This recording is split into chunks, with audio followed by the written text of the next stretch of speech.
আমি নাকি অন্য মেয়েদের সাথে ভিডিও কলে কথা বলতাম, আমি অন্য মেয়েদের সাথে ঘুরতে যেতাম। মেয়েদের সাথে কথা না বলার কি আছে, ঘুরতে না যাওয়ার কি আছে, যেহেতু তুলিকা দি আমাদের সব স্ক্রিনশট ভিডিওতে দেখিয়েছে। এরপর এক রমণীর হাত ধরে ভালোই স্টোরি লাগিয়েছেন বাবু নিজেরাই। দেখো প্রত্যেকটা মেয়ে আলাদা। এই যে তার মার এত বড় মুখের কথা যে আমি দেখে শুনে ছেলের বিয়ে দিয়েছি, তোমার ছেলে প্রেম করেই বিয়ে করেছে, এই তার প্রমাণ দিয়ে দিলাম, দেখেন। আর সেখান থেকে প্রমাণ হয় তুমি মেয়েদের সাথে কথা বলতে আর ঘুরতে যেতে আর এমনি কি স্টোরিও লাগাতে। অনেক কথা বলেছে, হয়তো তোমরা বিশ্বাস করে নেবে, কেন কি সে একটা মেয়ে মানুষ, আর একটা ছেলে মানুষের মুখের কথা কেউ বিশ্বাস করতে চায় না। সে যদি হাজারো সত্যি কথা বলে কিন্তু কেউ বিশ্বাস করতে কখনোই চায় না। কেন তোমায় বিশ্বাস করবে না? বিশ্বাস করার মতো জায়গা রাখলে নিশ্চয়ই বিশ্বাস করবে।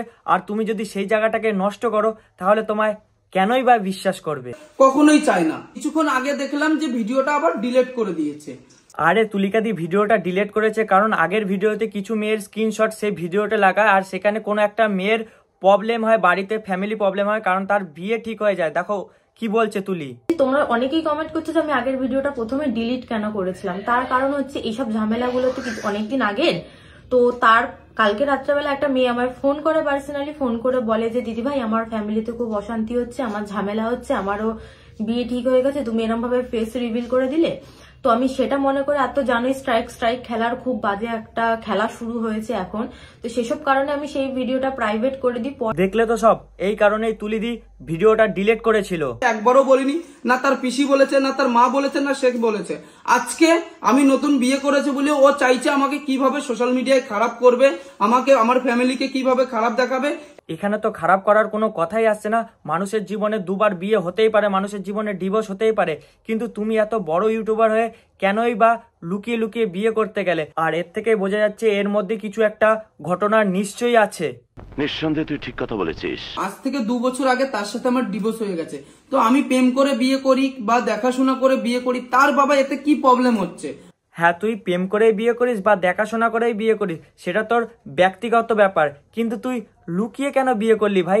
আমার শুধু এইটুকুনি প্রশ্ন। না মানে বিয়ে যখন করবি তখন জানিয়ে করতে পারিস, এমনি সময় তো ভিডিও করে একদম ভরিয়ে দিস, এই করছিস ওই করছিস, তার সাথে প্র্যাঙ্ক করছিস, কিন্তু বিয়ের বেলা কোনো ভিডিও নেই। মানে বিয়ে হয়ে গেছে তাও কোনো ভিডিও নেই, বিয়ের 3-4 দিন পর ভিডিও। তাহলে আমরা কি বুঝবো এখানে তুমি কিছু একটা লুকিয়ে রয়েছো।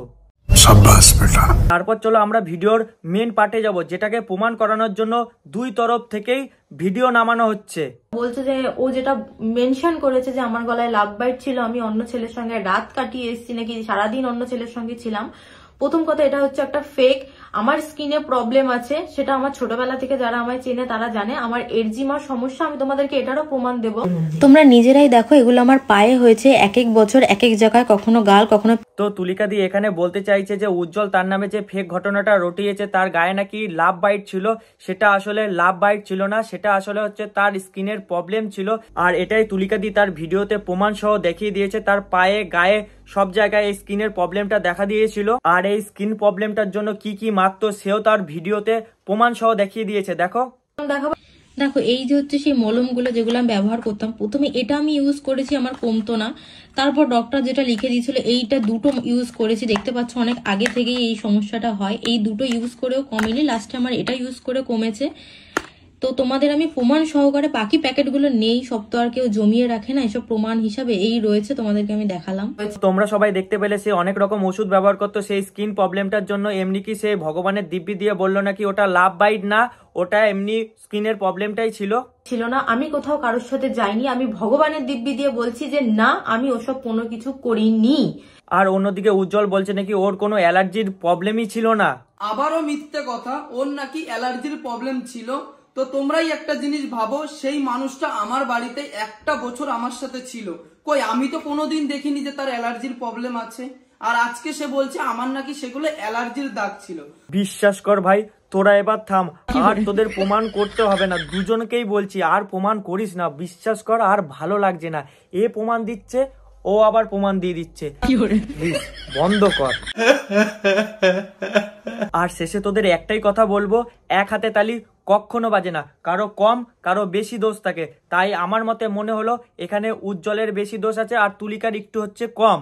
কথা কি ক্লিয়ার না ভেজাল আছে? মানে আসলে যে প্রথমে ঝামেলা লাগিয়েছিল সেটা হচ্ছে উজ্জ্বল, আর উজ্জ্বলের জন্য ঘটনাটা এত দূর পর্যন্ত গেল। তাই তোমায় আমি উজ্জ্বলদা বলবো, মানুষের জীবনে একবার দুবার বিয়ে হয়, তাই কে কি বললো সেটা কানে না নিয়ে তুমি তোমার নতুন জীবনের সাথে পথ চলা শুরু করো। কথা কি ক্লিয়ার? তাই উজ্জ্বলদা তোমাকে এত ভিডিও করে প্রমাণ না দিয়ে তোমার নতুন বউটাকে একটু সময় দাও। লেওরা ওদিকে বউকে সময় না দিয়ে এদিকে প্রমাণ দিতে চলে এসছে। মানে কিভাবে ভিউজ কামাবে, কিভাবে ফলোয়ার্স বাড়াবে, এটাই ধান্দায় রয়েছে। তাই বলি থাম রে, এবার আর নাটক করার কোনো দরকার নেই। নতুন নতুন বিয়ে করেছিস, যা গিয়ে সময় দে, তাহলে এই বউটাও চলে যাবে।